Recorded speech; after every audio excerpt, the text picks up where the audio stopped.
رسول الله.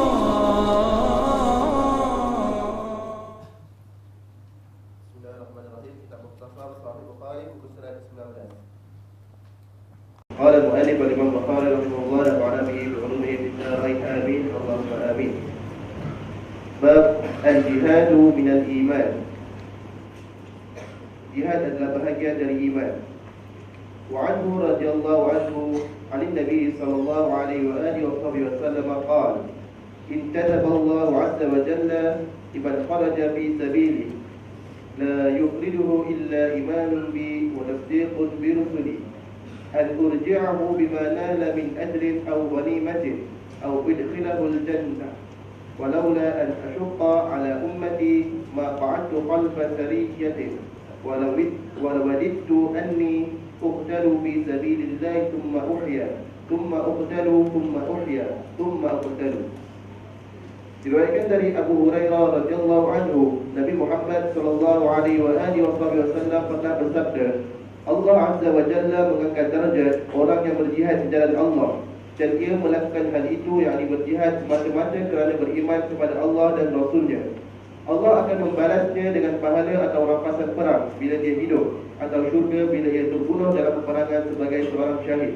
Kemudian Rasulullah sallallahu alaihi wasallam meneruskan, jika tidak khawatir memberatkan umatku, nescaya aku tidak ingin tinggal di belakang setiap sariyah, yakni unit pasukan yang pergi berjihad di jalan Allah, dan aku ingin gugur sebagai syahid di jalan Allah, dan kemudian dihidupkan lagi, berjihad dan syahid kembali, lalu dihidupkan lagi, berjihad dan syahid kembali. Bab tatawwu' qiyam Ramadan. Melakukan solat sunnah pada bulan Ramadan adalah bahagian dari iman.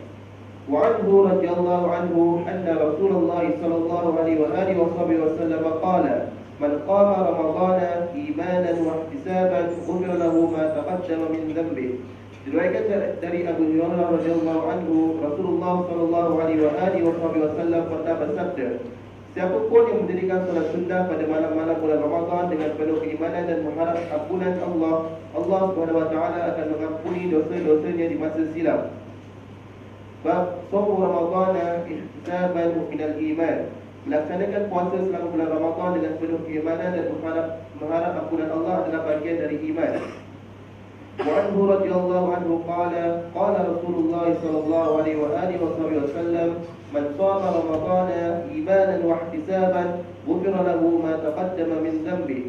Diriwayatkan dari Abu Hurairah radhiyallahu anhu, Rasulullah sallallahu alaihi wasallam pernah bersabda, siapapun yang mengerjakan puasa pada bulan Ramadan dengan penuh keimanan dan mengharap ampunan Allah, Allah SWT akan mengampuni dosa-dosanya di masa lalu. Bab ad-dinu yusrun. Agama itu sangat ringan. Wa anhu radhiyallahu anhu anna an-nabiy sallallahu alaihi wa alihi wasallam qala inna ad-dina yusrun wa lan yushadda ad-dina ahadun illa ghalaba fasaddidu wa qaribu wa abshiru wasta'inu bil ghudwati wal rawhati wa shay'in min ad-dulja. Diriwayatkan dari Abu Hurairah radhiyallahu anhu, Nabi Muhammad sallallahu alaihi wa alihi wasallam pernah bersabda, agama itu sangat ringan, dan siapapun yang membebani keberagamaannya secara berlebihan tidak akan sanggup menanggungnya. Jadi engkau tidak perlu berlebihan, tapi cubalah untuk mendekati kesempurnaan dan terimalah kabar baik bahawa engkau akan diberi ganjaran. Dan solatlah di pagi hari, siang dan di penghujung malam. Bab as-salatu minal iman. Mendirikan solat adalah bahagian dari iman. Anil Barra radhiyallahu anhu عن البراء رضي الله عنه أن النبي صلى الله عليه وآله وسلم كان أول ما قدم المدينة نزل على أجداده أو قال أخواله من الأنصار وأنه صلى قبل بيت المقدس 16 شهرا أو 17 شهرا وكان يعجبه أن تكون قبلته قبل البيت وأنه صلى أول صلاة صلاها صلاة العصر وصلى معه قوم فخرج رجل ممن صلى معه فمر على أهل مسجد وهم راكعون فقال أشهد بالله لقد صليت مع رسول الله صلى الله عليه وآله وصحبه وسلم قبل مكة فداروا كما هم قبل البيت وكانت اليهود قد أعجبهم إذ كان يصلي قبل بيت المقدس وأهل الكتاب فلما ولى وجهه قبل البيت أنكروا ذلك. Diriwayatkan dari Al-Bara radhiyallahu anhu ketika Nabi Muhammad sallallahu alaihi wasallam datang ke Madinah. Pada awalnya dia tinggal bersama kakek-kakeknya atau paman-paman dari ibunya dari pihak Ansar selama 16 atau 17 bulan. Nabi sallallahu alaihi wasallam mendirikan solat dengan menghadapkan wajahnya ke arah Baitul Maqdis, Jerusalem. Beliau sebenarnya ingin solat menghadap ke arah Kaabah. Kemudian turunlah wahyu yang memerintahkan ia menghadapkan wajahnya ke arah Kaabah di Makkah. Solat asar yang dilakukan secara berjamaah adalah solat pertama Rasulullah sallallahu alaihi wasallam ke arah Kaabah. Salah seorang yang ikut solat asar berjamaah bersama Rasulullah sallallahu alaihi wasallam kemudian pergi ke sebuah masjid tempat orang-orang tengah melaksanakan solat dengan menghadapkan wajahnya ke arah Jerusalem. Lalu orang itu memberitahu mereka, "Demi Allah, aku bersumpah bahawa aku telah melaksanakan solat bersama Rasulullah sallallahu alaihi wasallam dengan menghadapkan wajah ke arah Kaabah." Mendengar hal itu, mereka segera mengubah ke arah kiblat mereka. Orang-orang Yahudi dan ahli Alkitab yang pada mulanya merasa senang kerana kiblat solat Rasulullah sallallahu alaihi wasallam adalah Jerusalem, kecewa ketika Rasulullah sallallahu alaihi wasallam mengubah kiblat solatnya ke arah Kaabah. Bab husnul islamil mar'i, kebaikan orang yang menurut agama Islam. An Abi Sa'id al-Khudri radhiyallahu anhu annahu sami'a Rasulullah sallallahu alaihi wasallam yaqulu إذا أسلم العبد وحسن إسلامه يكفر الله عنه كل سيئة كان زلفها وكان بعد ذلك القصاص الحسنة بعشر أمثالها إلى 700 ضعف والسيئة مثلها إلا أن يتجاوز الله عنها. Diriwayatkan dari Abu Sa'id al-Khudri radhiyallahu anhu, Rasulullah sallallahu alaihi wasallam pernah bersabda, apabila seorang memeluk Islam dengan tulus, Allah akan memaafkan semua dosa-dosanya di masa lalu. Kemudian setelah itu mulai diadakan perhitungan. Pahala untuk setiap perbuatan baik yang dilakukannya dilipat gandakan 10 sampai 700 kali lipat. Sedangkan setiap dosa yang dilakukannya akan dicatat sebanyak dosa yang dilakukannya, kecuali apabila Allah memaafkannya. Bab ahabbud dini ila Allah adwamu. Ad-din, perbuatan baik yang dicari Allah adalah perbuatan yang dilakukan secara tetap. An Aisyah radhiyallahu anha anna an-nabiy sallallahu alaihi wasallam dakhala 'alayha wa 'indaha imra'atun qala man hadhihi qalat fulanah tadhkuru min salatiha qala ma 'alaykum bima tudiqun فوالله لا يمل الله حتى تملوا وكان أحب الدين إليه ما داوم عليه صاحبه. Diriwayatkan dari Aisyah radhiyallahu anha, ketika saya sedang duduk dengan seorang perempuan, Nabi Muhammad sallallahu alaihi wasallam datang dan bertanya kepadaku, siapa dia? Aku jawab, si fulanah. Dan aku ceritakan pada Nabi sallallahu alaihi wasallam bahawa dia beribadah dengan berlebihan. Nabi sallallahu alaihi wasallam bersabda dengan memperlihatkan ketidaksetujuannya. Perbuatan baik yang dilakukan secara berlebihan tidak akan membuat Allah lelah untuk memberikan pahala, namun engkaulah yang akan lelah. Dan ad-din, perbuatan baik, ibadah yang paling dicintai Allah adalah yang dikerjakan secara tetap. Bismillahirrahmanirrahim. Alhamdulillahirabbil alamin wassalatu wassalamu ala asyrafil mursalin sayyidina Muhammad wa ala alihi wa sahbihi ajma'in. Nawaina at-ta'alluma wa at-ta'lim wa tadhakkura wa at-tadhkir wa an-naf'a wal intifa' wal ifada wal istifada wal hath 'ala tamassuki bi kitabillah wa sunnati nabiyhi wa dalalati ila al-khair wa ad-du'a ila al-huda ibtigha' mardatillahi wa qurbihi wa thawabihi. Amin. Allahumma amin. Al-Imam Al-Bukhari rahimahullah meletakkan di dalam bab iman, di antaranya adalah babul jihad minal iman. Bab jihad bahagian daripada iman. Kemudian ibadah di bulan Ramadan bahagian daripada iman. Berpuasa Ramadan bahagian daripada iman. Itu tajuk besar yang diletakkan oleh Imam Al-Bukhari ketika ingin menyebutkan tentang hadis yang hadis itu menyentuh tentang amal perbuatan yang dilakukan oleh hati ataupun amal perbuatan yang dilakukan oleh tubuh badan, amal perbuatan itu adalah bahagian daripada sebab untuk menambahkan iman, sebab untuk menguatkan iman. Kita dalam bab yang lalu kita memperbahaskan bahwasanya iman boleh bertambah, boleh berkurang. Boleh bertambah dengan ketaatan dan boleh berkurang dengan maksiat. Maka Imam Al-Bukhari meletakkan tajuk di sini jihad bahagian daripada iman, seakan-akan ingin memberitahukan bahwasanya amal ibadah jihad adalah amalan yang dapat menguatkan iman. Artinya iman adalah bukan hanya akan sempurna dengan mengucap sahaja atau diyakini sahaja tanpa amal.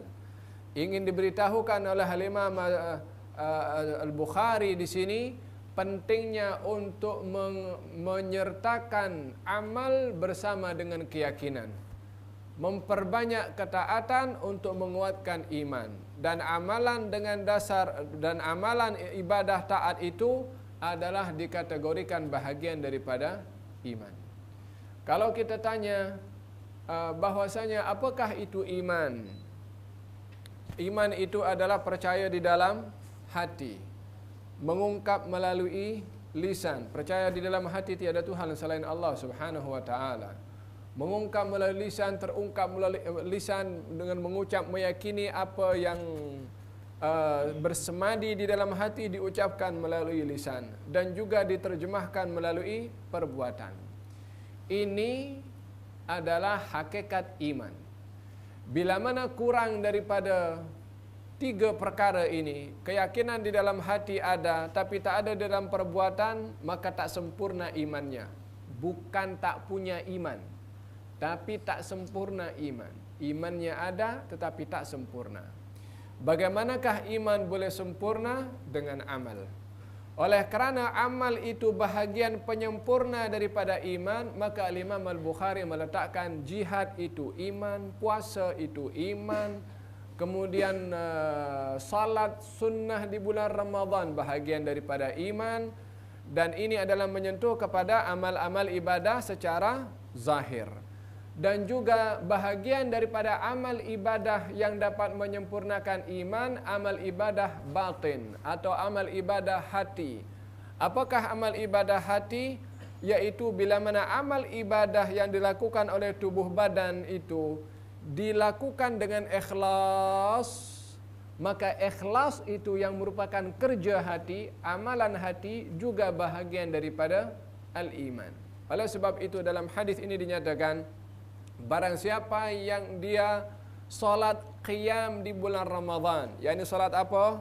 Solat tarawih, imanan kerana iman.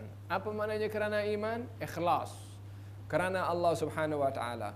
Wahtisaban, ingin meraih pemberian daripada Allah melalui ibadah qiyam tadi. Didahulukan iman. Apakah iman di sini? Ikhlas. Ikhlas tak ada wujudnya. Macam mana kita nak nampak ikhlas?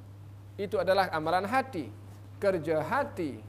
Maka Imam Al-Bukhari juga meletakkan bahagian daripada amalan yang merupakan juz'un, bahagian daripada iman, amalan hati. Apakah itu? Ikhlas. Man qama Ramadhan imanan, barang siapa yang dia salat qiyam di bulan Ramadan imanan, yakni ikhlasan, wahtisaban, dan mengharapkan ganjaran dari Allah, maka akan diampunkan dosanya oleh Allah Subhanahu wa taala. Idzan hadis ini menyentuh tentang masalah amalan hati, yaitu ikhlas, yang dikategorikan oleh Imam Al-Bukhari adalah bahagian daripada penyempurna al-iman. Oleh karena yang demikian, amal ibadah yang tidak ikhlas, walaupun ibadahnya banyak, maka tiada akan menambah keimanan kepada seseorang sedikit pun. Amal ibadah yang dilakukan tanpa ikhlas, maka tiada akan menambahkan kedudukan keimanan kepada orang yang melakukannya. Disebabkan oleh kerana amal ibadah yang dilakukan secara zahir itu ruhnya adalah ikhlas. keikhlasan di dalam amal ibadah zahir itu yang akan menguatkan kepada al-iman. Yakni keimanan yang sebenar yang merupakan keyakinan di dalam hati. Oleh karena yang demikian dalam hadis Nabi sallallahu alaihi wa ala alihi wasallam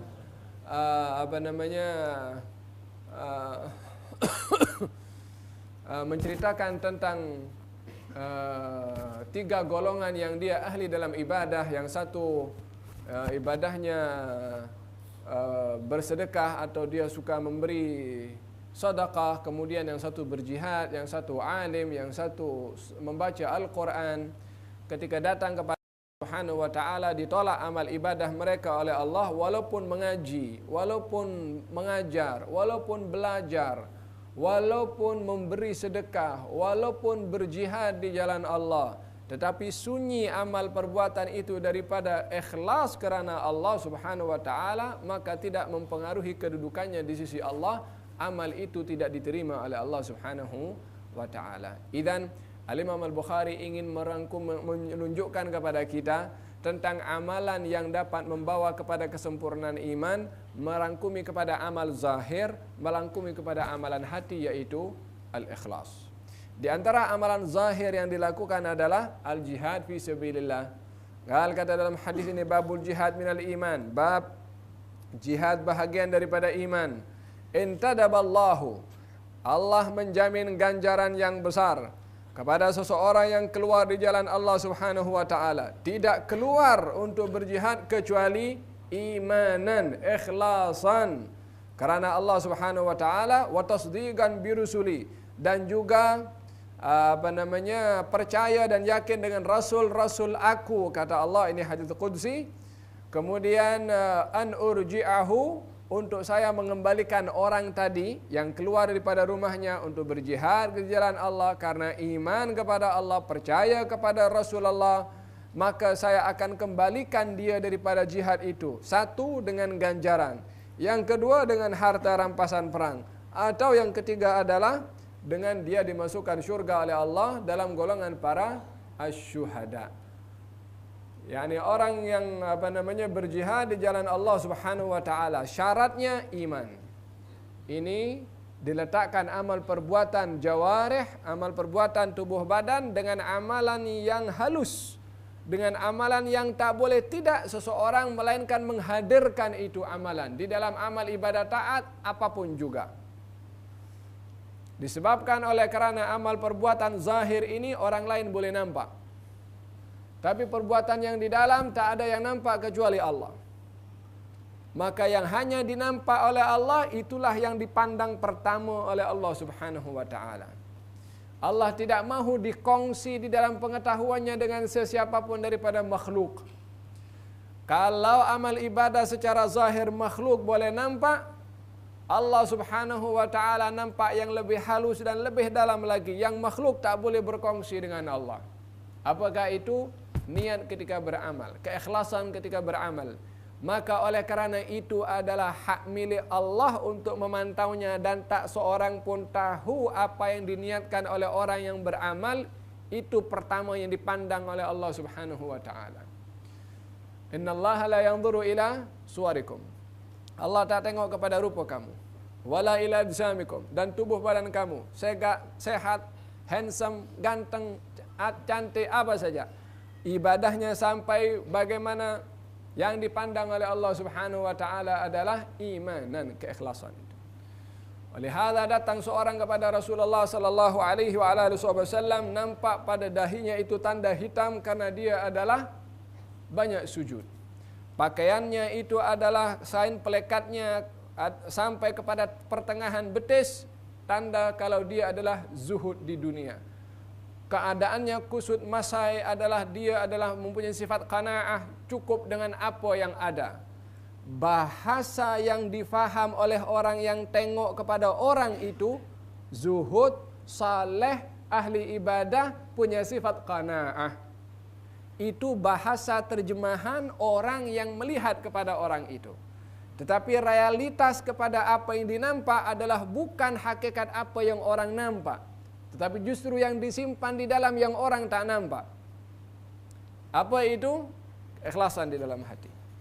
Walihada orang yang sama ketika baginda Rasulullah hadir membahagikan harta rampasan perang, orang itu yang bangkit dan mengatakan, "I'dil ya Muhammad, wahai Muhammad, adalah kamu dalam mengagihkan harta rampasan perang. Sesungguhnya cara pengagihan ini adalah tidak sesuai dengan kehendak Allah Subhanahu wa taala." Baginda yang menegur kepadanya mengatakan, "Allah mempercayakan kepada saya, kepada aku urusan akhirat, urusan wahyu. Takkan kamu tak percaya kepada saya tentang urusan dunia?" Orang itu pun berpaling. Orang siapa itu? Yang tadi hitam dia punya dahi. Yang nampak orang nampak itu zuhud, qanaa'ah. Nampak orang banyak ibadah. Dia berpaling, dia tinggalkan majlis itu. Kata baginda Rasulullah, "Saya khruju min dhi'di hadza." Akan keluar daripada sulbi orang ini. Golongan kalau membaca Al-Quran, macam Quran baru diturunkan. La yujawis taraqihim, tidak melintasi kepada kerongkongan mereka untuk masuk dalam hati, tak lepas. Baca Quran bukan tak baca Quran. Iktikaf bukan tak iktikaf. Salat sampai hitam dia punya dahi. Yakhrujuna minad din kama yakhrujus sahmu minar ramiyah. Akan keluar daripada agama macam mana keluarnya anak panah daripada busurnya. Siapa? Yang nampak zahir luarannya itu ahli ibadah. Sebab ibadahnya tidak dilihat dengan ruh daripada ibadat tersebut, ikhlas, ta'zim kepada Allah Subhanahu wa taala. Oleh karena yang demikian adalah innama yakhsyallaha min ibadihi al-ulama, yang takut kepada Allah daripada hambanya adalah al-ulama. Al-khasyah itu adalah fi'lul qulub. Itu perlunya kita menjaga hati di dalam amal beribadah. Amal zahir belum mencukupi kalau tidak dihiasi dengan keikhlasan pada amal yang zahir tersebut, barulah nilai amal itu adalah berkualiti. Walihada Imam Al-Ghazali menggambarkan tentang orang beribadah tanpa ikhlas, umpama orang yang memberikan hadiah kepada sultan, kemasan hadiah itu cantik punya, jangan tanya. Akan tetapi isi dalam kotak itu adalah, maaf cakap, bangkai. Umpama amal yang tiada keikhlasan. Mungkin nampak tumakninah dalam solatnya, khusyuknya nampak macam orang khusyuk.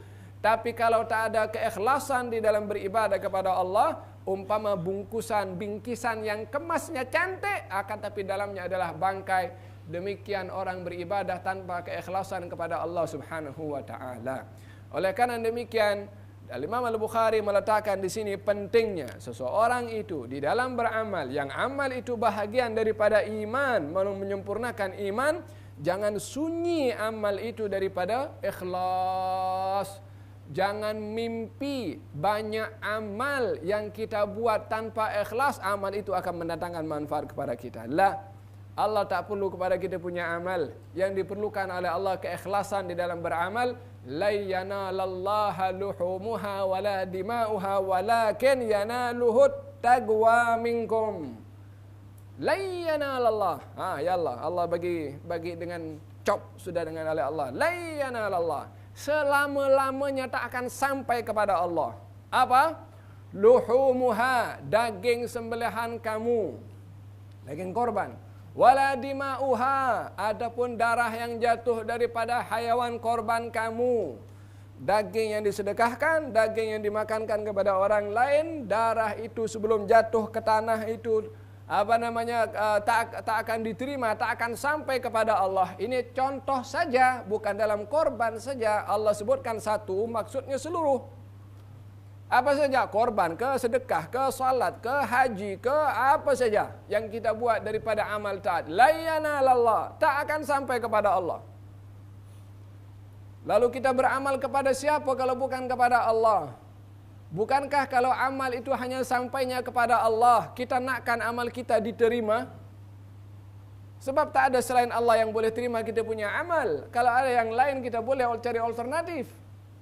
Tapi tak ada siapapun yang berhak menerima amal kecuali Allah. Maka kita kena mengikuti protokol dan prasyaratnya yang Allah tetapkan di dalam amal. La yanalallah, tak akan sampai kepada Allah. Luhumuha, daging sembelihan kamu, korban kamu, salat kamu, puasa kamu, zikir kamu, apa saja tak akan kamu buat.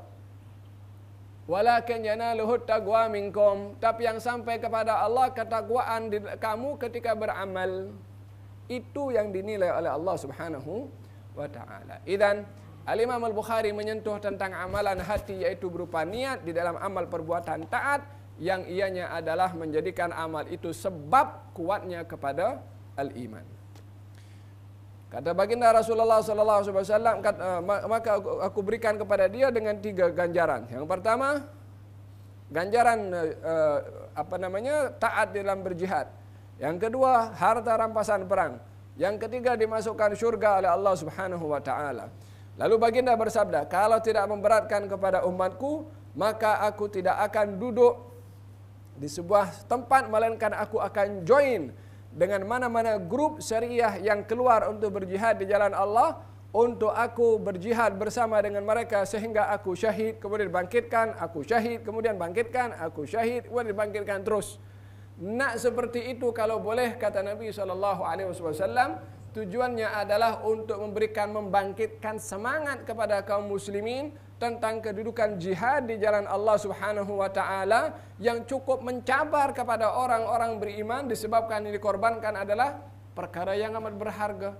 Bukan harta saja dikorbankan, bukan hanya keluarga saja yang dikorbankan, tapi perkara yang teramat berharga yang dia sendiri tak dapat untuk mencari di tempat lain. Apa dia? Dia punya nyawa, dia punya ruh yang dikorbankan, dan itu adalah bukan perkara mudah bagi seseorang untuk mengorbankan nyawanya. Kata Nabi SAW, kalau aku boleh ikut kepada sesiapa saja untuk berjihad di jalan Allah, aku akan ikut sehingga aku syahid, bangkit balik, syahid, bangkit balik, dan seterusnya. Disebabkan oleh kerana kedudukan syahadah itu yang cukup tinggi di sisi Allah Subhanahu wa taala. Walihada Allah dalam hadits Al-Qudsi berfirman kepada mereka para asyuhada, ditanya oleh Allah Subhanahu wa taala, sudahkah kamu puas hati dengan pemberian yang aku beri? Mereka mengatakan puas hati. Lalu Allah berfirman kepada mereka, mintalah lagi kamu kepada aku. Mereka menjawab, ya Allah, aku sudah puas dengan segala pemberian engkau beri. Allah masih bagi tahu, tak, engkau kena minta juga kepada aku. Maka kata mereka mengatakan, ya Allah, kalaupun mesti aku meminta kepada engkau, aku memohon kepada engkau untuk engkau hidupkan aku kembali ke dunia, untuk aku berjihad di jalan engkau dan aku mati syahid lagi.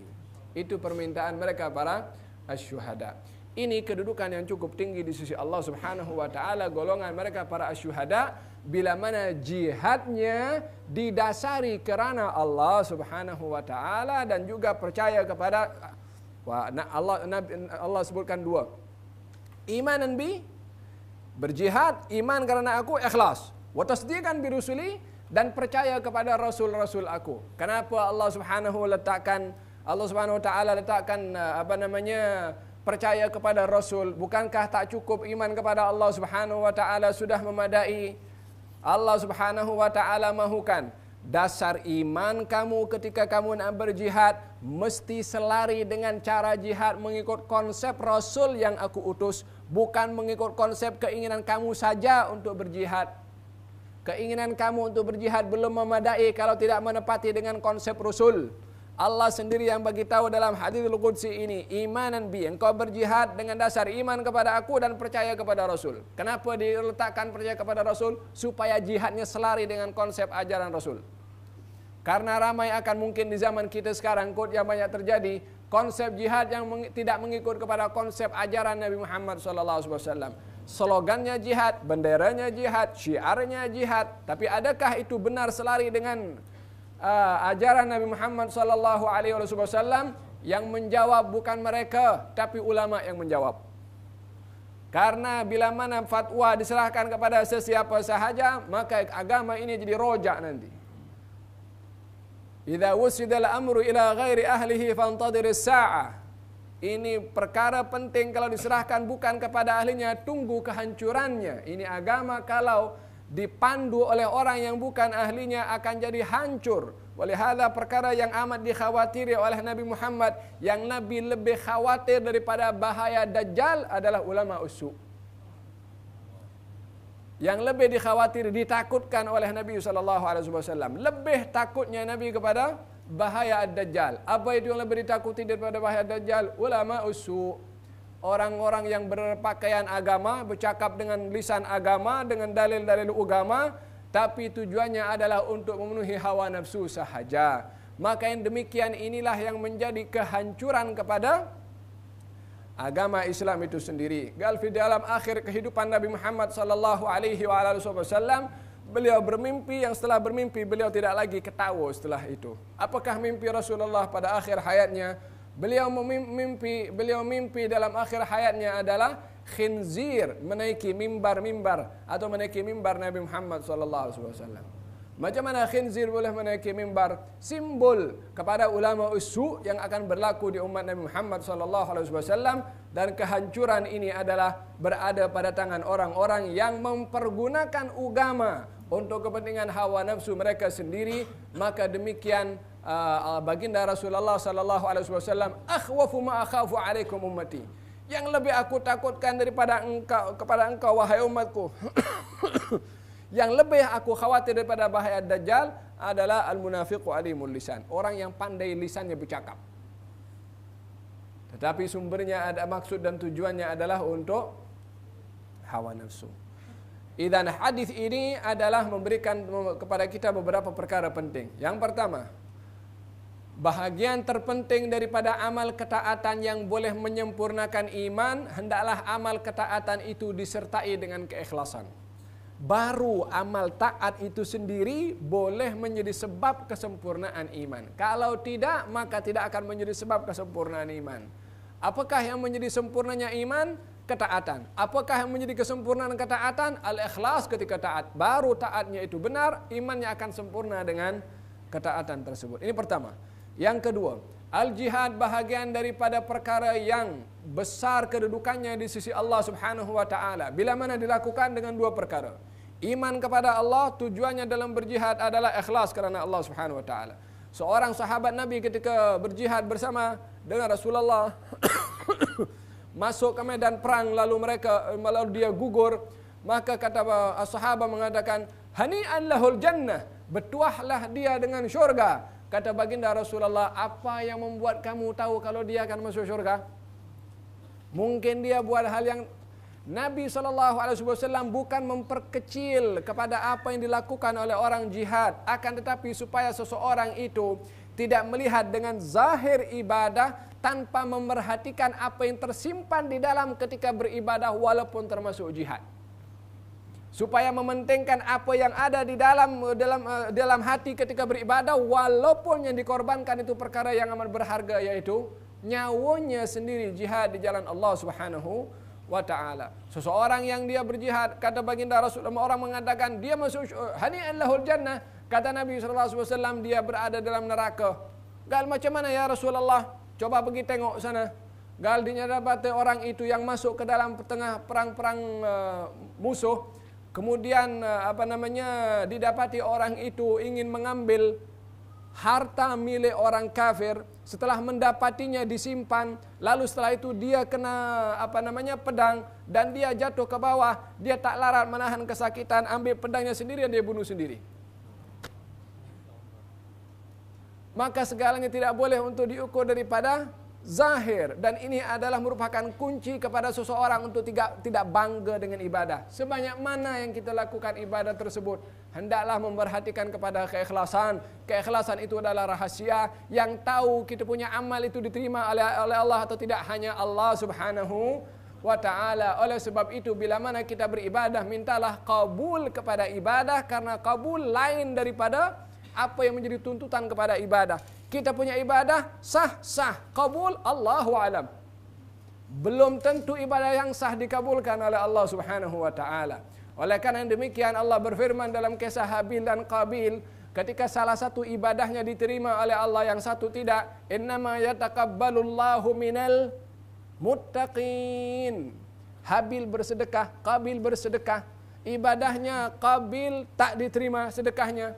Habil diterima. Pasal apa engkau terima ibadahnya, sedekahnya Habil, ya Allah, engkau tidak terima ibadahnya? Dia bersedekah juga. Qabil tu bersedekah, bukan tak bersedekah, sama-sama bersedekah. Tapi Allah bagi tahu rahasia kabul kepada orang bertakwa yang ikhlas ketika bersedekah. Innama yataqabbalullahu minal muttaqin. Sesungguhnya yang diterima oleh Allah adalah amal ibadah orang-orang yang bertakwa. Nabi Ibrahim bangun Ka'bah. Selesai bangun Ka'bah, apa yang diminta oleh Nabi Ibrahim? Rabbana taqabbal minna, minta kabul. Nah, ini Nabi min anbiya'illah. Sudah membangun Ka'bah, rumah Allah Subhanahu wa taala. Minta kabul dari Allah Subhanahu wa taala. Idzan dalam hal ini Imam Al-Bukhari meletakkan amalan yang penting merupakan ruh kepada setiap ketaatan yang menjadi sebab kesempurnaan iman adalah al-ikhlas kepada Allah Subhanahu wa taala. Ada 3 contoh disebabkan atau 4 yang disebutkan oleh Imam Al-Bukhari. Yang pertama jihad, yang kedua salat tarawih, yang ketiga puasa Ramadan, yang keempat adalah orang yang dia beribadah malam Lailatul Qadar. Imanan juga, mesti ikhlas juga. Baru dia mendapatkan fadilah Lailatul Qadar. Bila mana dilakukan ibadah tersebut, ikhlas karena Allah Subhanahu wa taala. Babu ad-dinu yusrun. Bab agama itu mudah.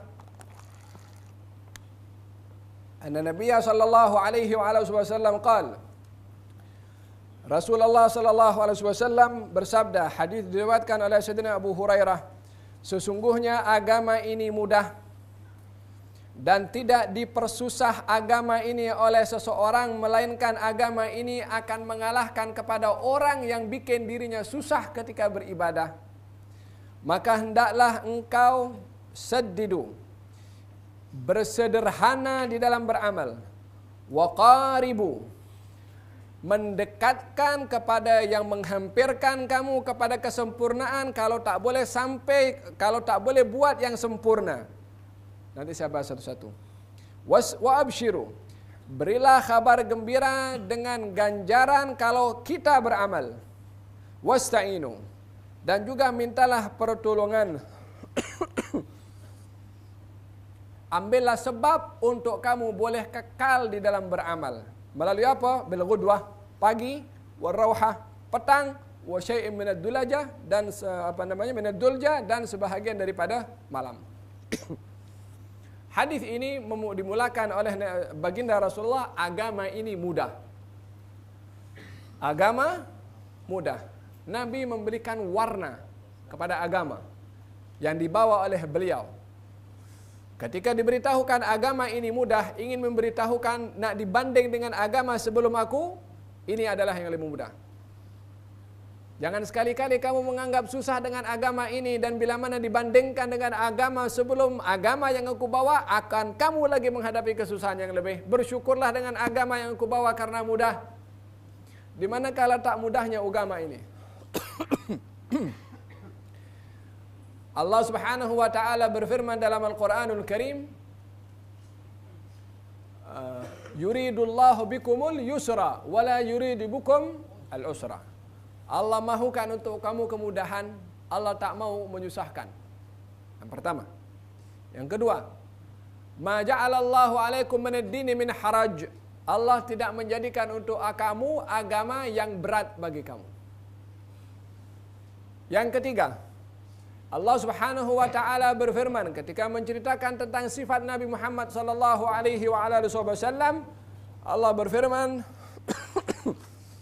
dengan menyebutkan bahwasanya wa yadha'u anhum israhum, dan Allah Subhanahu wa taala telah meringankan untuk kamu, untuk mereka, yakni umat Nabi Muhammad sallallahu alaihi wasallam, perkara yang berat di dalam agama.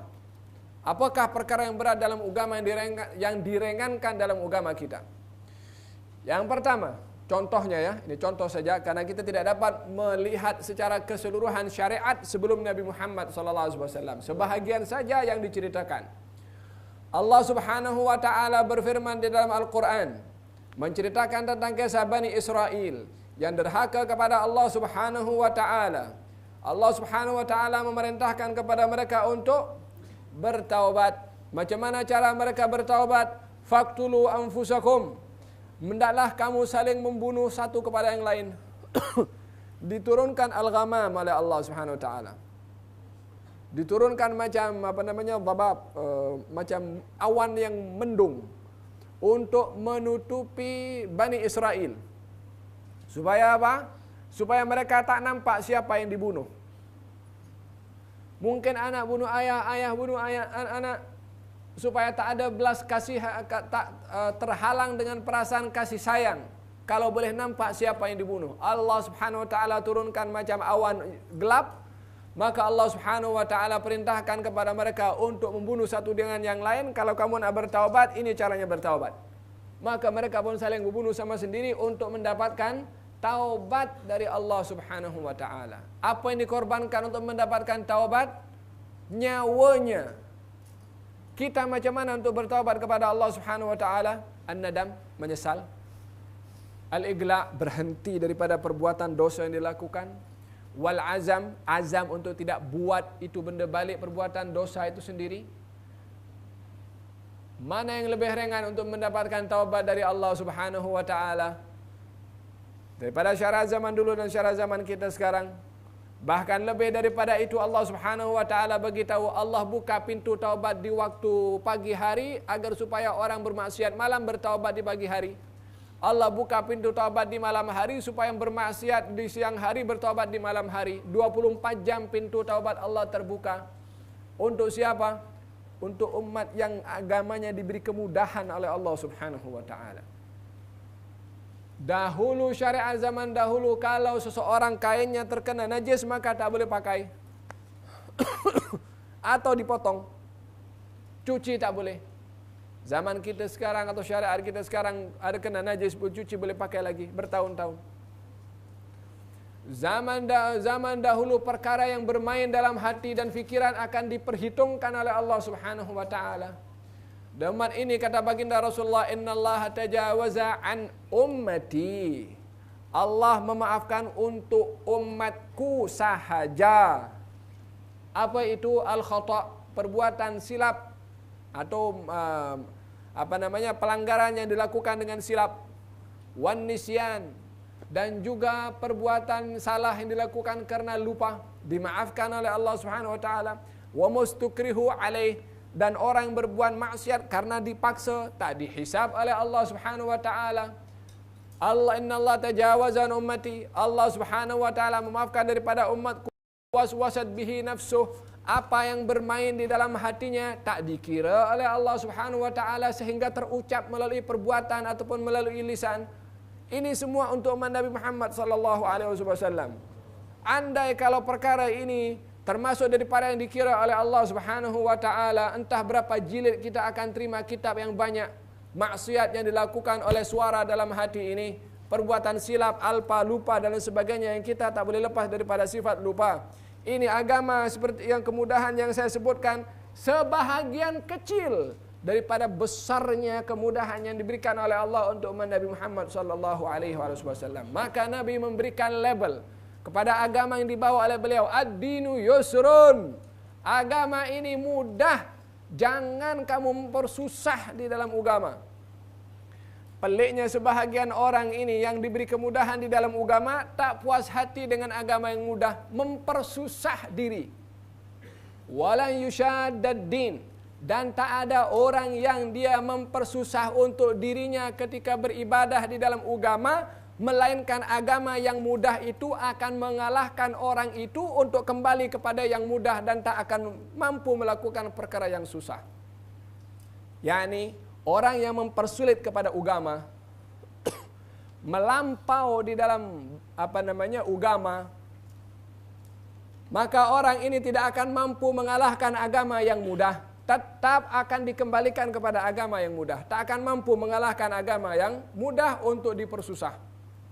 Bukankah sebahagian golongan sekarang yang mempersulit ataupun yang ekstrim ataupun yang sempit pemahamannya kepada agama dan memaksakan ideologi mereka yang sempit kepada orang lain, sekarang terkena padahnya mereka sendiri dengan apa yang mereka lakukan daripada menyempitkan, menyulitkan kepada agama ini. Baru sekarang mereka membuka kelonggaran balik. Membenarkan apa yang dikatakan oleh Nabi Muhammad SAW. Oleh kerana demikian, Nabi melarang kepada seseorang yang dia melampaui batas di dalam beribadah kepada Allah Subhanahu wa taala. Melampaui batas dalam beribadah adalah beribadah di luar kemampuannya. Baginda Rasulullah sallallahu alaihi wasallam bersabda melihat kepada istrinya bernama Siti Zainab yang meletakkan tali di antara dua tiang untuk beliau bersandar dengan tali itu untuk beribadah di waktu malam dalam keadaan berdiri. memaksakan diri untuk beribadah. Maka kata baginda Rasulullah sallallahu alaihi wasallam bertanya, untuk apa ini tali? Gal untuk Zainab, wahai Rasulullah. Gal lepaskan. Disuruh oleh Nabi untuk beramal mengikut kemampuannya. Disebabkan Allah tidak memaksakan seseorang dalam beribadah melebihi daripada kemampuan.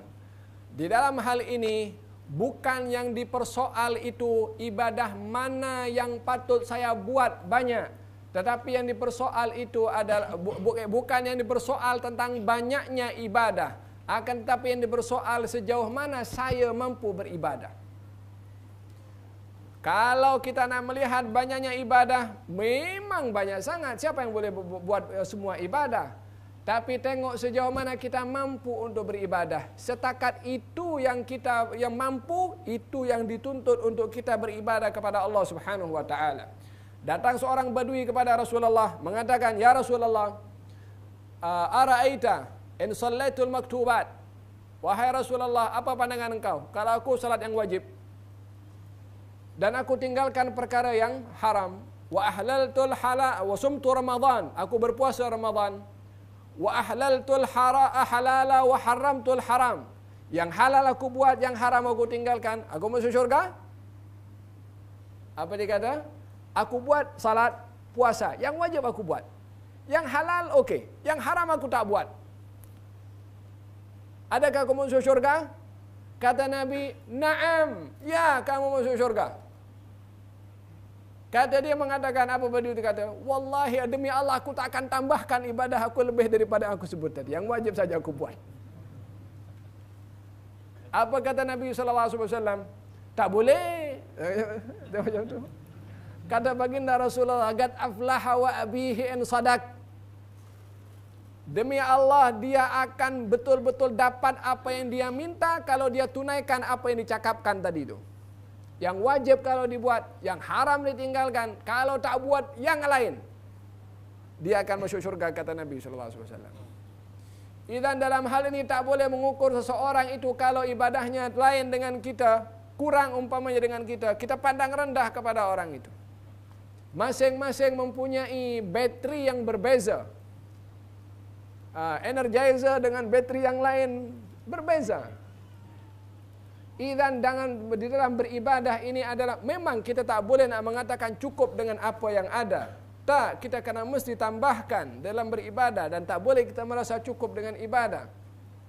Tapi menambahkan selalu. Akan tetapi pada masa yang sama adalah tidak memaksakan diri melebihi daripada kemampuannya.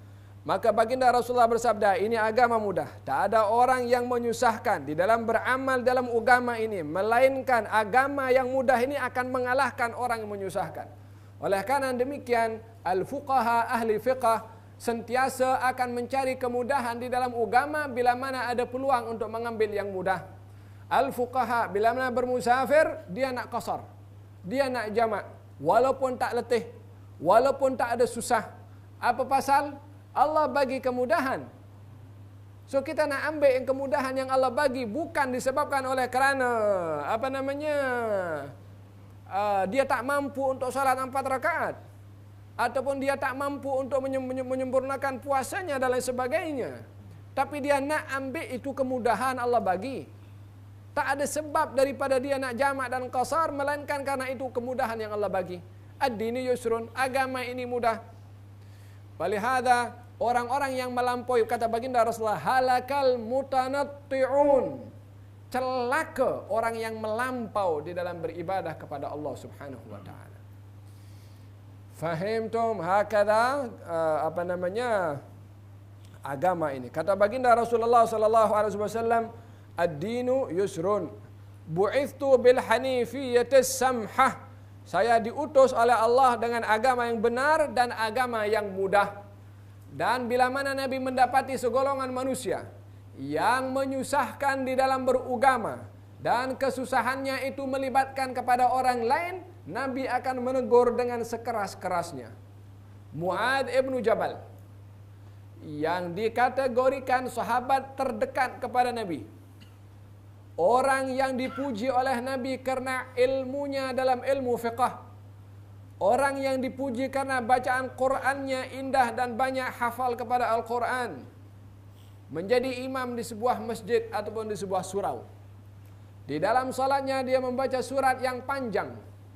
Sehingga orang yang menjadi makmum di belakang ini komplain kepada Nabi SAW. Ya Rasulullah, ini Mu'adz salat panjang sangat.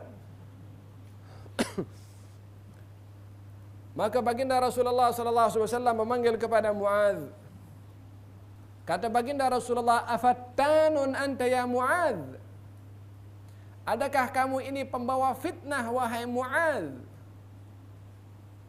Nabi tegur dengan keras, engkau tidak bagi pembawa fitnah ke? Apa yang dibawa oleh Mu'adz bin Jabal? Ketika itu yang ditegur oleh Nabi SAW. Dia bawa fikir ideologi, entah daripada mana. Dia menyesatkan kepada orang. Dia cerita benda yang tak diajar oleh Nabi SAW. Baca surat panjang. oleh kerana kedudukan seorang imam yang terkait dengan makmum, yang makmum boleh menyebabkan lari daripada salat bersama dengan imam kalau imam tak bijak, tak pandai menjadi imam.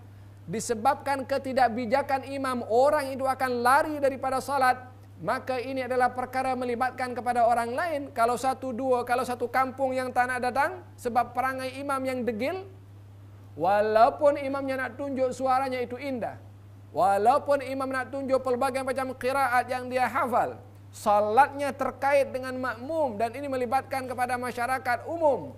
Nabi menegur kepada Mu'adz, engkau nak jadi fitnah ke? Engkau nak bawa fitnah ke? Tegas teguran Nabi SAW. Disebabkan oleh kerana perkara melibatkan kepada orang lain. Dan Nabi bila mana menegur kepada sahabat-sahabatnya yang rapat, adalah tegurannya itu tak ada mujamalah. Yang ditegur terus. Karena Nabi tahu, ini kalau ditegur oleh aku tak tergores. Tapi kalau tegur orang-orang yang sensitif, lemah lembut. Cara Nabi bijak untuk nak menegur sesiapa. Nabi tahu Mu'adz dikatakan demikian, bukan akan Mu'adz itu akan tergores. Nabi tahu maksud Mu'adz tentang perkara yang dilakukannya pada hakikatnya tidak bercanggah dengan agama. Akan tetapi oleh kerana melibatkan kepada orang lain, Nabi SAW menegur dengan keras. Dan orang yang komplain itu, yang karena salatnya Mu'adz panjang, orang-orang yang masih baru jinak-jinak untuk salat, Nabi nak tawan hati orang itu. Nabi tegas marah kepada Mu'adz supaya orang yang report puas hati. Tapi kalau Mu'adz, janganlah kau buat macam tu. Kalau ditegurnya halus, ini orang tak puas hati. Tapi tegurannya keras, orang ini puas hati, seakan-akan reportnya adalah dihargai oleh Nabi SAW. Tapi Nabi bijak, Mu'adz tak akan terpengaruh dengan teguran Nabi. Dan Nabi ingin tarik orang ini supaya tak lari daripada masjid. Satu peluru kena dua orang. Bijak Nabi SAW. Fahimtum? Hakada tindakan Mu'adz yang terkait dengan orang lain dan boleh menimbulkan satu fitnah di dalam masjid hanya membaca surat panjang, ditegur oleh Nabi SAW. Apa agaknya kalau di masjid dijadikan tempat-tempat untuk sarang grup-grup tertentu sahaja, ataupun satu golongan saja, yang lain tak boleh. Ada bahagian daripada fitnah juga yang ditegur oleh Nabi kepada Sayyidina Mu'adz ibnu Jabal. Masjid adalah untuk menawan hati orang, bukan menyebabkan orang lari daripada rumah Allah Subhanahu wa ta'ala.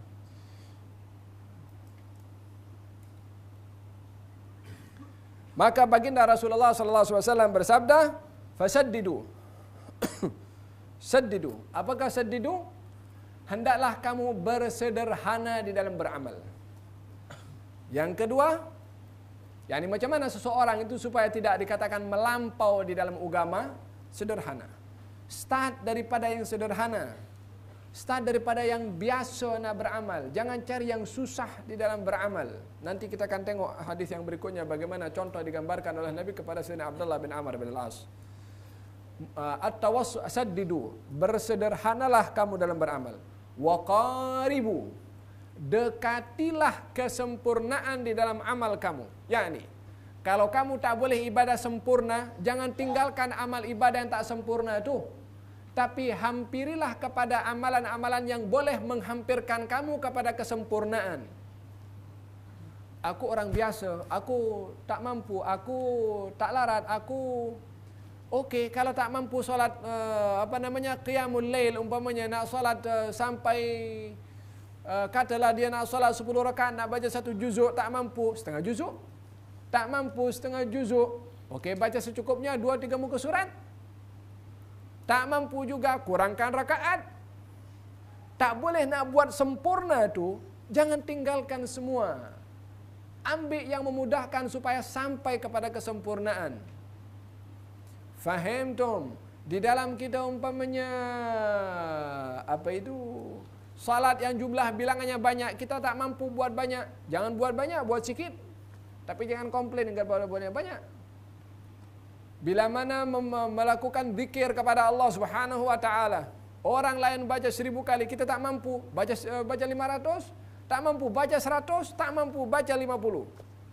Hampirkan diri untuk melakukan amal perbuatan dengan sederhana yang boleh menghampirkan kita kepada kesempurnaan kalau kita tak boleh buat yang sempurna.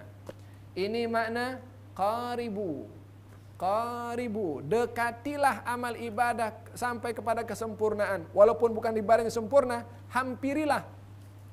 Kurang-kurang ada ibadah yang dibuat. Yang ketiga, wa abshiru. Berilah kabar gembira. Macam mana memberi kabar gembira? Bahagian daripada wasilah yang membangkitkan semangat kita untuk beribadah. Tengoklah ganjaran apa yang saya boleh dapat dengan ibadah itu. Allah Subhanahu wa baginda Rasulullah sallallahu alaihi wasallam bersabda, kalimatani khafifatani 'alal lisani thaqilatani fil mizani khafifatani 'alal habibatani ila rahman subhanallah bihamdihi subhanallahil azim.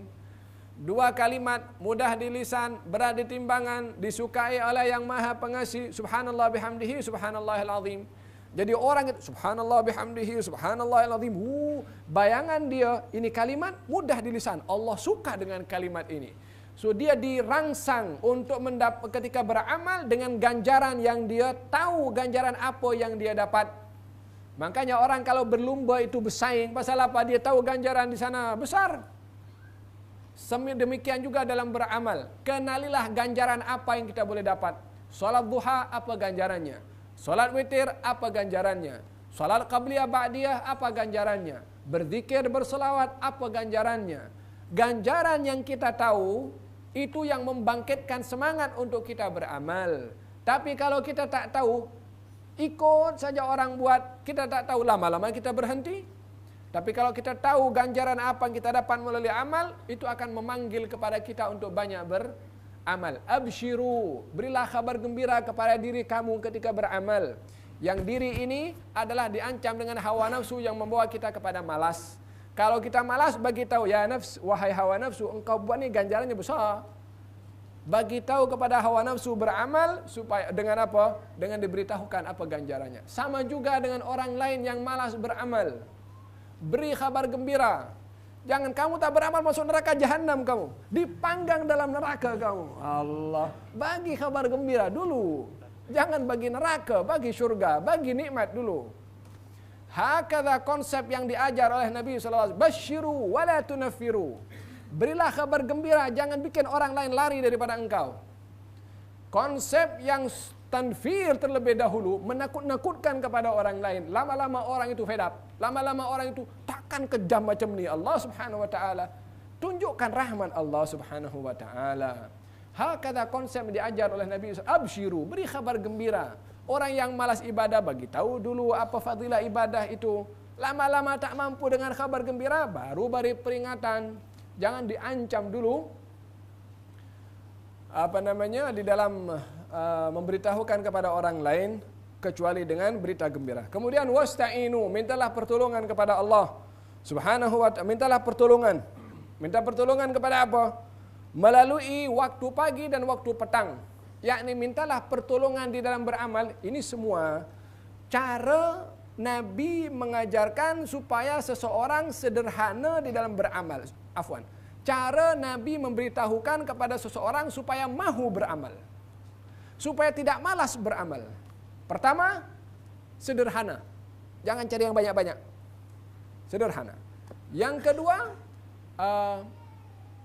dekatilah ibadah itu kepada yang menghampirkan kepada kesempurnaan, walaupun tak boleh sempurna. Yang ketiga adalah beri kabar gembira. Kamu kalau beramal dapat ini, kamu kalau beribadah dapat ini. Ini membangkitkan semangat untuk beramal. Yang ketiga ista'inu. Mintalah pertolongan supaya kamu beramal. Dengan apa? Waktu pagi dan waktu petang. Karena waktu pagi, waktu orang segar. Tenaga masih fresh.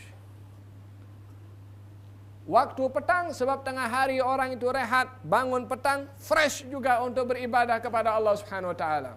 Yang bikin kita malas adalah kalau badan ini dalam keadaan letih, dah lesu sangat, malas nak beramal, dah berbaring di atas katil nak bangun solat witir, aduh malasnya, dia tak bangkit. Kalau masih lemah untuk melawan kepada hawa nafsu seperti ini, cari waktu yang kita tak malas. Cari waktu yang kita lagi semangat. Bila? Pagi. Berzikir kepada Allah Subhanahu Wa Taala. Bangun tidur, kena air segar, mandi. Nah, itu time badan kita segar beribadah kepada Allah. Ambillah waktu yang badan kita segar untuk beribadah. Supaya terbiasa nanti kalau badan malas kita boleh lawan untuk beribadah. Tapi step by step, itu budak kecil kalau ingin berlari, dia bukan lahir terus berlari. Dia diajar dulu, merangkak dulu, dia boleh balik badan dulu, lepas itu belajar sikit, dia langkah pun jatuh sikit. Macam tu juga kita dengan hawa nafsu ini. Jangan paksa buat amal yang kita tak mampu. Start dengan apa yang Nabi ajarkan ini. Ambil yang sederhana. Mulai menghampirkan kesempurnaan dengan yang sedikit. Kemudian orang kampung saya kata iming-imingkan. Apa iming-imingkan ini? Khayalkan diri kamu dengan ganjaran yang kamu akan dapat kalau kamu beramal. Bagi rangsangan macam tu. Kemudian ista'inu. Carilah waktu yang sesuai untuk kamu beramal. Bila? Pagi, karena kamu segar. Petang, kamu juga waktu itu adalah segar, wa syai'in minad dulajah atau minad duljah, dan sebahagian daripada waktu malam. Apakah perkara yang membangkitkan kita beramal? 4 tadi. Sederhana, mula daripada yang sedikit, kemudian iming-iming tadi. Yang keempat adalah carilah waktu yang sesuai untuk beribadah, khususnya pagi dan juga petang serta malam. Allah. As-salatu minal iman.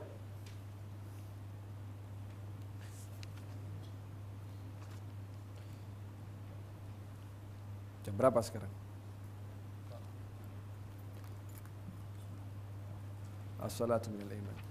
Satu hari baginda Rasulullah sallallahu alaihi wasallam didatangi oleh seorang bernama Sayyidina Abdullah ibn Amr ibn al-As. Baginda bersabda kepada Abdullah bin Amr ibn al-As mengatakan, ya Abdullah, la takun mithla fulan. Wahai Abdullah, janganlah kamu seperti si fulan. Kenapa si fulan itu wahai Rasulullah? Dahulu dia bangun malam tetapi dia tinggalkan. Dahulu dia bangun malam tapi dia tinggalkan. Di sini Nabi SAW menyentuh tentang satu amalan yang boleh dilakukan secara istiqamah. Orang itu yang dulunya bangun malam, apa hukum bangun malam? Sunnah. Tapi ketika ditinggalkan oleh orang itu, Nabi mengatakan kepada Abdullah, Abdullah, jangan kamu seperti si fulan itu. Dia bangun malam lalu dia tinggalkan. Tidak mengatakan, bangun malam kan sunnah. Dia buat, dia tak buat, penting tak berbuat dosa. Nabi anggap itu satu perbuatan yang tidak mulia dan tidak baik bila mana seseorang istiqamah di dalam satu amal perbuatan walaupun bukan wajib, kalau perbuatan itu ditinggalkan. Maka untuk kita dapat istiqamah, konsepnya ini tadi nih. Sederhana dulu. Mula daripada yang sikit itu. Rangsang dengan ganjaran. Cari waktu yang sesuai. Baru kita boleh istiqamah. Ibadah yang dilakukan secara istiqamah walaupun sikit lebih afdal daripada ibadah yang banyak tapi tidak istiqamah. Sebab apa? orang kalau hari-hari solat 2 rakaat duha setiap hari tapi lebih baik daripada yang hanya 1 minggu buat 8 rakaat solat duha. Lepas itu berhenti. Sebab yang istiqamah waktunya itu panjang, ingatnya kepada Allah berterusan. Ibadahnya berterusan. Berbandingkan banyak tapi berhenti tidak berterusan, banyak waktu yang dia hilang untuk tidak beribadah kepada Allah Subhanahu wa taala. Idzan ini konsep penting diajar oleh Nabi SAW. Agama ini mudah, maka jangan kita sekali-kali menganggap bahwasanya dalam agama ini susah. Apa dalam agama ini susah? Mesti pakai tudung, mesti bayar zakat ataupun apa saja. Nak dibandingkan dengan agama yang dulu lagi susah. Yang kedua, Nabi mengajarkan konsep tentang untuk tidak bermubalaghah, melampaui batas dalam beribadah kepada Allah Subhanahu wa taala.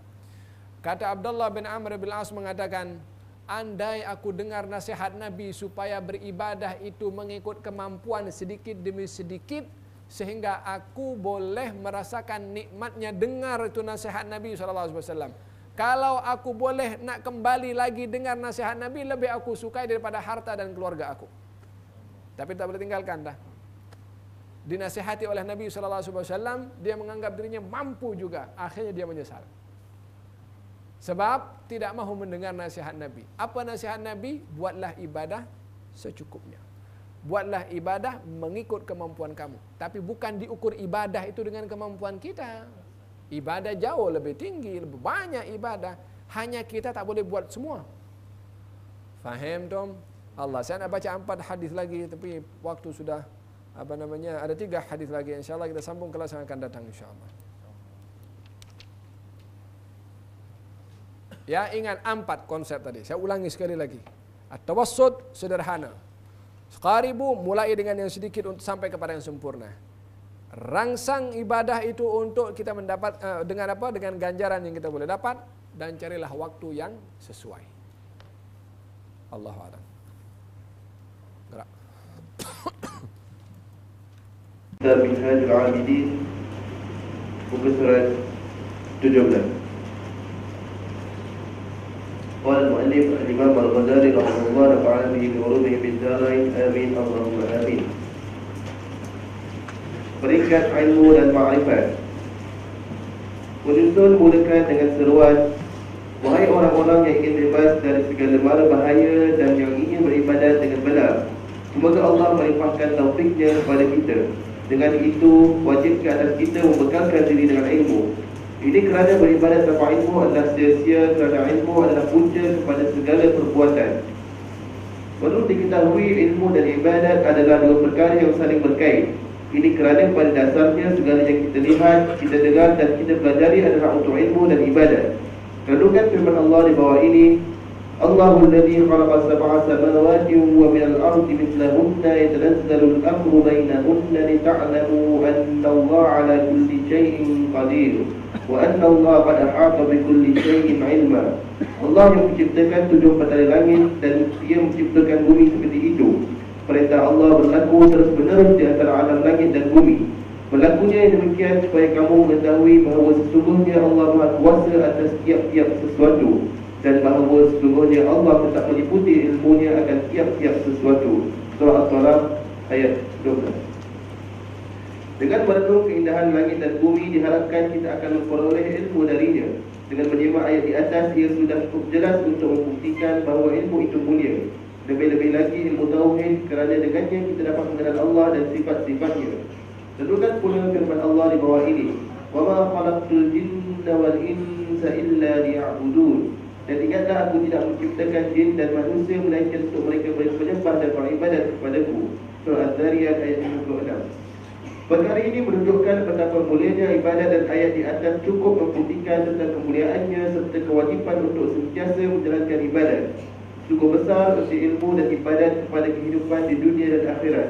Maka wajiblah ke atas kita untuk hanya mengejar ilmu dan menjalankan ibadat dan melupakan perkara-perkara lain yang batil. Ini kerana dalam ilmu dan ibadat sudah tergantung segala urusan dunia dan akhirat. Membangunkan negara dan mencipta kemakmuran juga termasuk ibadat jika dilaksanakan kerana Allah.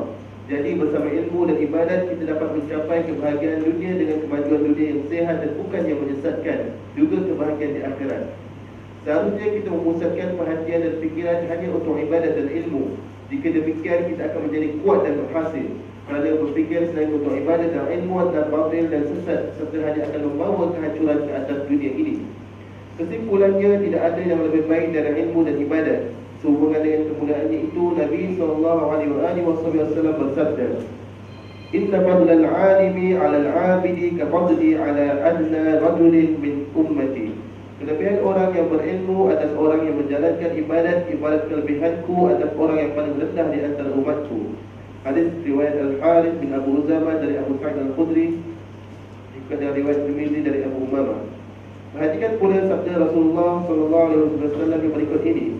Nazratun ilal alimi ahabbu ilayya min ibadati sanatin siyamiha wa qiyamiha. Sekali melihat wajah orang yang berilmu adalah lebih aku suka daripada beribadat selama 1 tahun, rajin berpuasa dan mendirikan sembahyang malam. Ini kerana sudah tentu orang yang berilmu yang mampu mengerjakannya.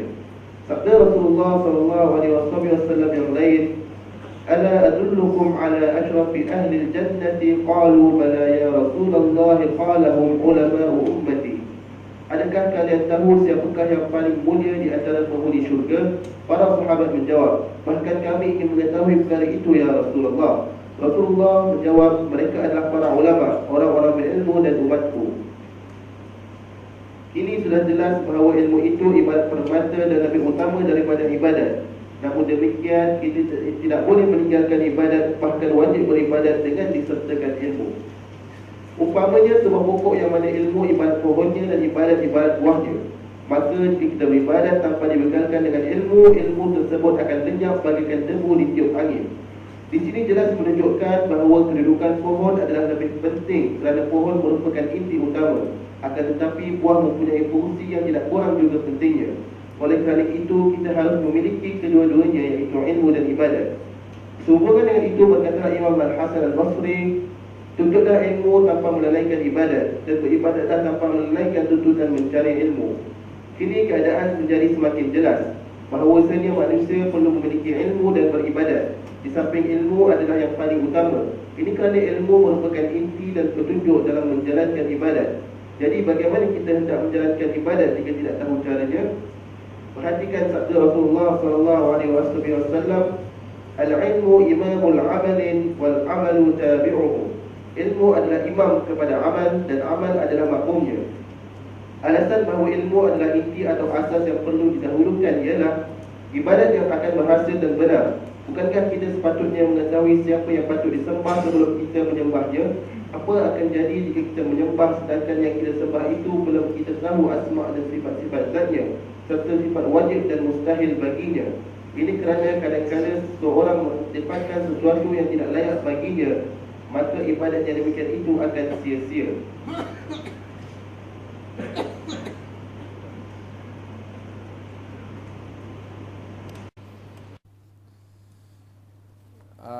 Di dalam perjalanan menuju ibadah yang sempurna kepada Allah Subhanahu wa taala, yang merupakan satu rintangan atau tahapan pertama yang mesti dilalui oleh sesiapa yang di atas muka bumi ini berjalan menuju kepada Allah Subhanahu wa taala, dan tak seorang pun di atas muka bumi ini melainkan dia berjalan menuju kepada Allah.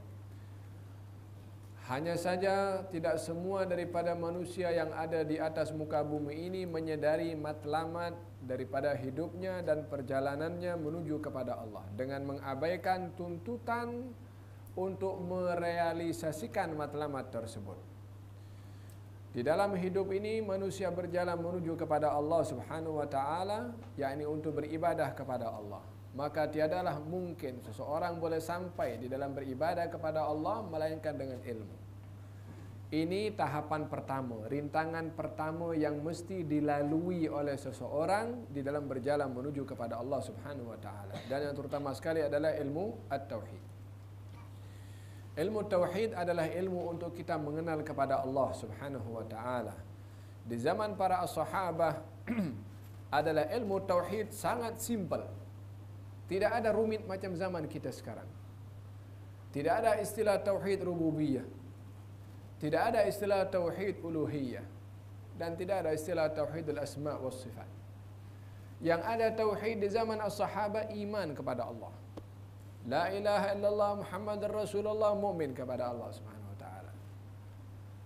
Hanya oleh kerana ketika muncul golongan ahli-ahli falsafah yang memeluk kepada agama Islam dan memfalsafahkan akidah, dan mereka adalah boleh menjadi sebab terpesongnya umat Islam, barulah dikarang ditulis ilmu at-tauhid. Ilmu tauhid walaupun teramat penting, akan tetapi kemunculan ilmu tauhid adalah jauh setelah ilmu hadis, setelah ilmu tafsir, setelah ilmu fiqh, baru muncul ilmu at-tauhid.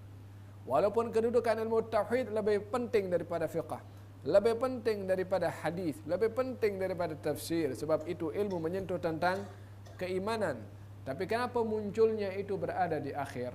Disebabkan cabaran kepada akidah itu munculnya juga setelah masalah tauhid, setelah masalah fiqh, setelah masalah hadis, setelah masalah tafsir.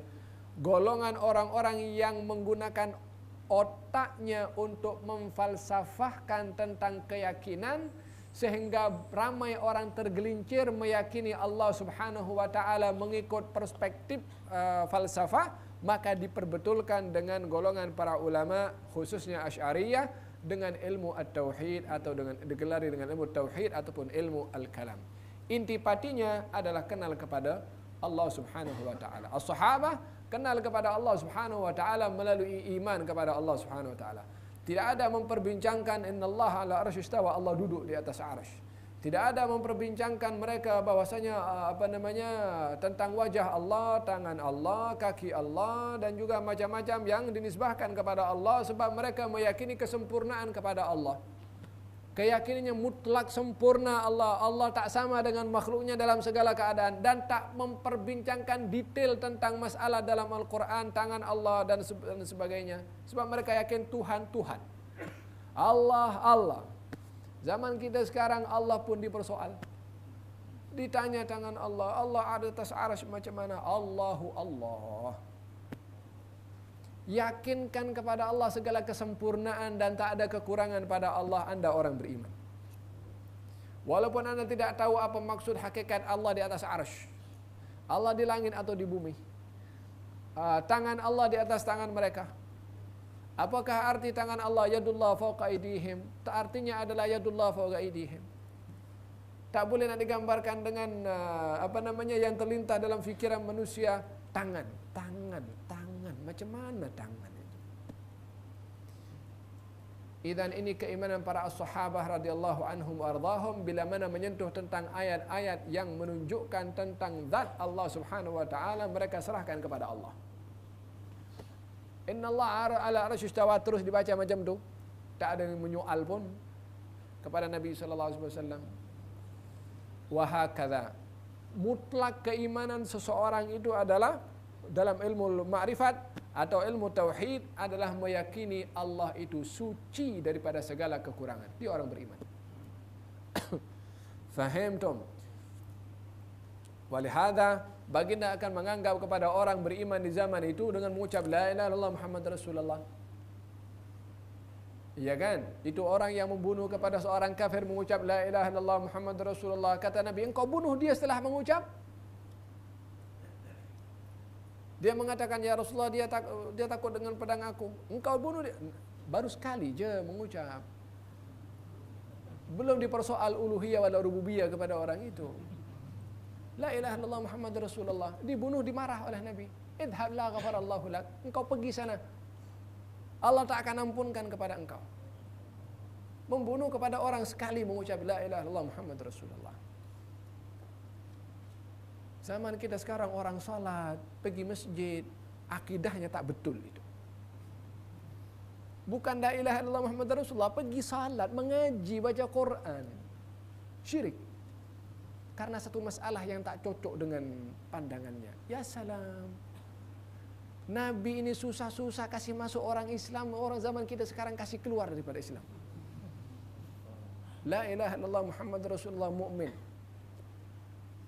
Selebihnya diajarkan mengikut tahap kemampuan.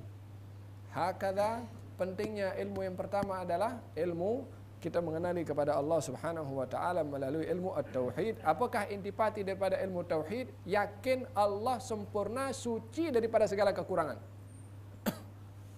Hakadha. Kemudian pentingnya daripada ilmu itu sendiri adalah yang memandu kita untuk sah di dalam beribadah. Tanpa ilmu kita tak tahu ibadah kita betul atau tidak. Tanpa ilmu kita tidak dapat mengetahui ibadah kita betul atau tidak. Oleh karena demikian, perkara-perkara yang berlaku di dalam salat terkadang orang yang dia terlupa untuk tahiyat awal ataupun dia terlupa bangkit daripada sujud pertama pergi ke berdiri tanpa ilmu, macam mana aku nak buat? Kalau tindakannya itu adalah di luar apa yang telah diajarkan dalam ilmu fiqh, dia tak akan sedarkan diri solatnya batal, tapi dia buat juga. Apakah menyebabkan perkara demikian terjadi? Ilmu tidak ada. Oleh karena demikian Imam Syafi'i mengatakan ilmu ini luas. Fakhud min kulli fannin ahsanah. Ambillah daripada setiap bidang ilmu itu yang cukup untuk engkau faham. Perkara yang wajib kepada kita, salat, puasa, zakat kalau kita terkait, haji kalau kita wajib, nikah kalau kita akan melangsungkan pada pernikahan, mesti tahu, jangan tahu saya terima saja. Tahu apa itu rukun nikah, tahu syarat-syarat nikah, tahu tuntutan di dalam nikah. Ini perkara yang penting di dalam ibadah yang kita nak lakukan, tahu kepada ada ilmu untuk melakukan ibadah tersebut. Fakhud min kulli fannin ahsanah. Ambillah daripada setiap fan, seni, bidang ilmu itu yang terbaik untuk kamu ambil. Nak dapat semua ilmu tak mungkin. Satu orang nak kuasai semua ilmu tak mungkin. Tapi ambillah apa yang sesuai dengan kita. Terutama sekali ilmu fardu ain yang tak boleh seorang pun tak tahu. Tak kira dia ustaz atau bukan ustaz, dia engineering, pekerja di mana, di kedai ke, di kedai makan, mana, masalah fardu ain tak boleh tak tahu. Ini perkara yang wajib kepada semua orang mengucap la ilaha illallah Muhammadur Rasulullah, mesti tahu fardu ain. Sebab tak dibezakan oleh Allah Subhanahu wa taala untuk pengetahuan ilmu tersebut latar belakangnya. Setiap muslim mesti tahu kepada perkara yang basic dan juga asas. Diperumpamakan oleh Imam Al-Ghazali berkenaan dengan pentingnya ilmu dengan ibadah adalah ilmu itu umpama akar dan batang pokoknya. Ibadah itu adalah merupakan amalnya. Artinya orang yang berilmu tak beribadah umpama pokok tanpa buah. Al-ilmu bila amal kasyajar bila thamar. Ilmu tanpa ibadah, tanpa amal umpama pokok tanpa buah. Maka tak lengkap, kata baginda Rasulullah SAW memberikan perumpamaan orang berilmu ini ada 3. Yang pertama, orang yang dia perumpamaannya, diumpamakan yang pertama adalah umpama hujan turun kena kepada tanah, tanah ini subur, lalu tanah ini menumbuhkan tumbuh-tumbuhan dan tumbuh-tumbuhan ini dimanfaatkan oleh orang lain. Ini ilmu yang bermanfaat. Umpama hujan yang turun itu umpama ilmu yang diberikan oleh Allah Subhanahu wa taala kepada seseorang. Ketika tanah itu dapat menerima,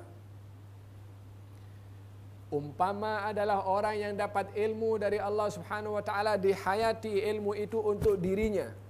Umpama tanah yang menerima tadi air, tanah itu adalah subur dan benih yang diletakkan itu akan menyatu dengan tanah melalui air tadi.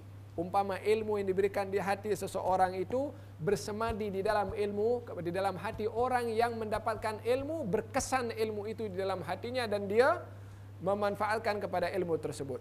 Adapun tumbuh-tumbuhan yang tumbuh ini ilmunya bila mana disampaikan, baik diamalkan ataupun disampaikan kepada orang lain. Maka di dalam hal ini, seseorang yang dia mempunyai ilmu dan beramal, umpama tadi hujan turun di tanah dan tanah itu menumbuhkan tumbuh-tumbuhan dimanfaatkan oleh orang lain. Ini alim amil, yang berilmu dan beramal. Ini adalah number 1. Yang kedua adalah umpama qi'an. Umpama tanah keras tapi dia macam macam ada kawah. Air hujan yang turun bertakung di situ. Orang lain ambil air itu untuk ambil manfaat, tapi tanah itu tak boleh ambil manfaat sebab dia tak menumbuhkan tumbuh-tumbuhan. Bertakung, orang lain boleh ambil manfaat, tapi dirinya tak boleh ambil manfaat. Pasal apa? Tak boleh menumbuhkan tumbuh-tumbuhan. Ini umpama orang ada ilmu, menyampaikan kepada orang lain, tapi dia tak beramal. Ilmunya dimanfaatkan, dia boleh mengajar apa semua, tapi dirinya tak beramal. Umpama tadi hujan yang turun, tanah bertakung, orang lain boleh ambil untuk siram tanaman mereka, pokok mereka, untuk mandi, untuk wudu, untuk apa saja. Tapi tanah itu tak mendatangkan manfaat apa-apa untuk tanah tersebut. Yang ketiga, orang yang dia dapat ilmu tak dimanfaatkan oleh orang lain, tak dimanfaatkan oleh dirinya. Umpama apa? Tanah yang keras, yang kalau hujan turun, dia hanya macam turun kepada batu, percikan saja, tak ada manfaat. Lah, orang lain boleh mengambil manfaat daripada takungan itu air pada tanah tersebut, dirinya pun tak boleh mengambil manfaat. Ini umpama orang yang dia mendapatkan ilmu, tidak diamalkan untuk dirinya dan juga untuk orang lain. Perumpamaan orang yang berilmu tanpa amal, orang berilmu dengan amal, orang yang dapat ilmu tak beramal untuk dirinya, tak dimanfaatkan oleh orang yang lain. Kunci semuanya ada kepada ilmu.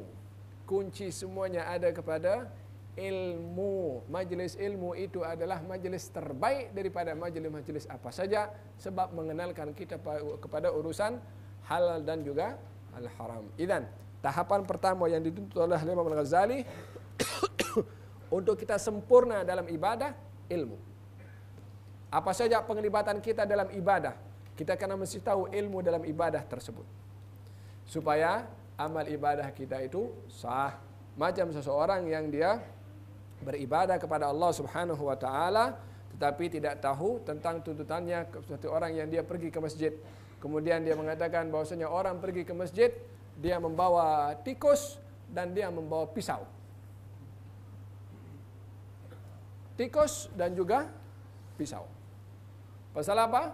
Pasal dia ada baca satu buku, dia baca hadis di situ, barang siapa yang pergi ke salat, hendaklah dia membawa dalam keadaan as-sakinah al-waqar wal-waqar. As-sakinah wal-waqar. As-sakinah dia tak ada barisnya. Dia baca sikinah. Sikin, pisau. Sakinah, ketenangan. Relax, perlahan-lahan, tenang kalau nak menuju kepada ibadah. Al-waqar itu adalah perlahan-lahan, yakni tak mengejar, tak gopoh ketika nak pergi salat. Dibaca al-wafar, al-far itu tikus. Maka dia pergi ke masjid dengan membawa tikus dan pisau. Pasal apa? Ilmunya tak betul. Ilmunya tak belajar dengan sebenarnya.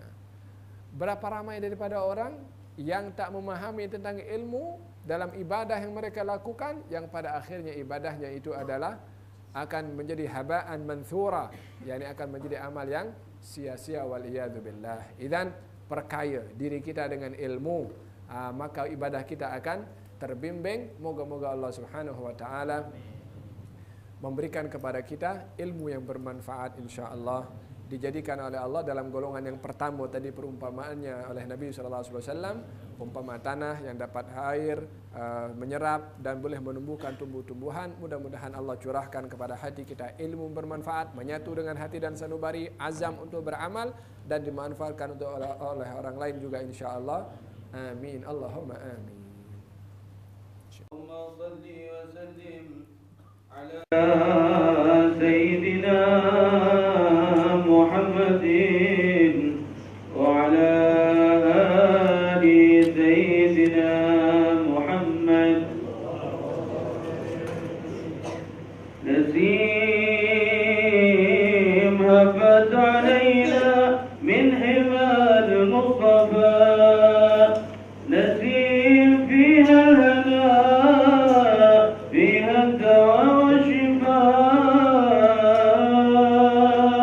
Nazim fiha hana